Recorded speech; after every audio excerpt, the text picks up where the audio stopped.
Chapitre 7. La vérité et l'erreur. Le besoin de certitude a toujours été plus fort que le besoin de vérité. La valeur pratique d'une vérité se mesure au degré de croyance qu'elle inspire.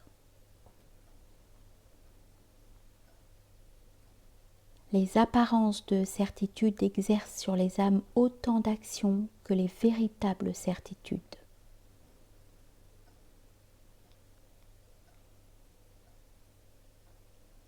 Parfois peu difficile sur le choix de ces vérités, l'homme supporte toujours mal qu'on les combatte.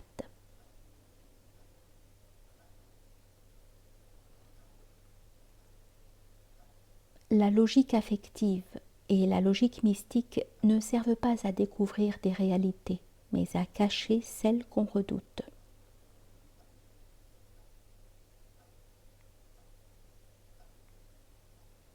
Revêtir l'erreur d'une forme séduisante suffit souvent pour la faire accepter comme vérité.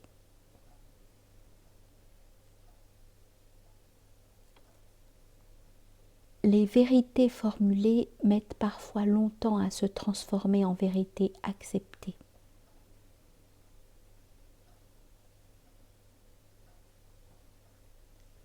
C'est nuire à la découverte de la vérité que de l'apprécier comme le pragmatiste d'après son degré d'utilité.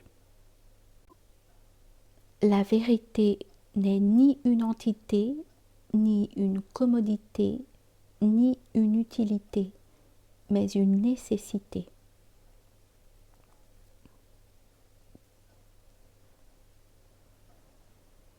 Une vérité est une étape provisoire sur une route qui n'a pas de fin.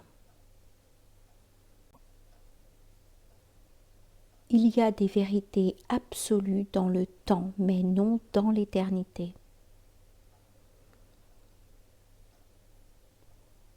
Les siècles finissent par transformer en erreur la plupart de nos vérités.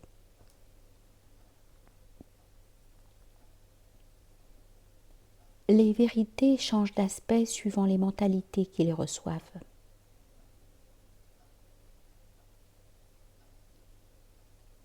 Présentée sous forme mathématique, l'erreur acquiert un grand prestige. Le sceptique le plus endurci attribue volontiers aux équations de mystérieuses vertus.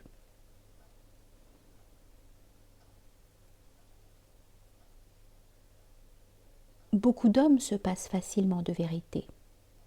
Aucun n'est assez fort pour se passer d'illusions.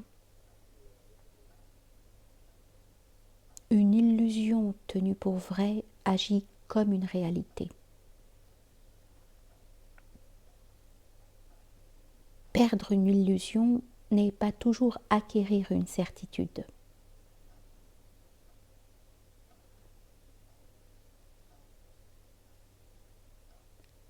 C'est en poursuivant des illusions que l'homme a réalisé des progrès qu'il ne cherchait pas.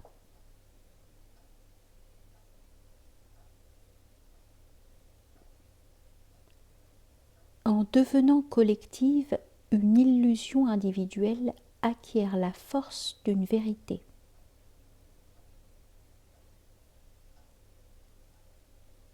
L'erreur a peut-être rendu plus de service au monde que la vérité.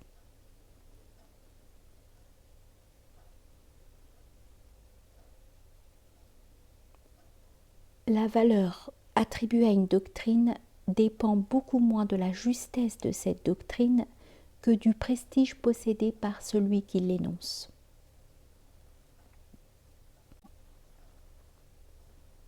Quand bien même il serait démontré que la poursuite des choses procure plus de bonheur que la possession de ces choses, nous n'en continuerons pas moins la même poursuite.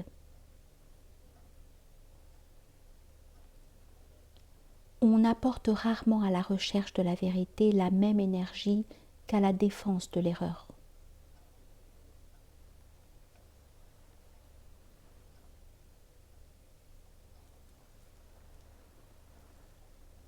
Un phénomène quelconque représente le dernier anneau d'une chaîne de nécessités dont les premiers restent ignorés.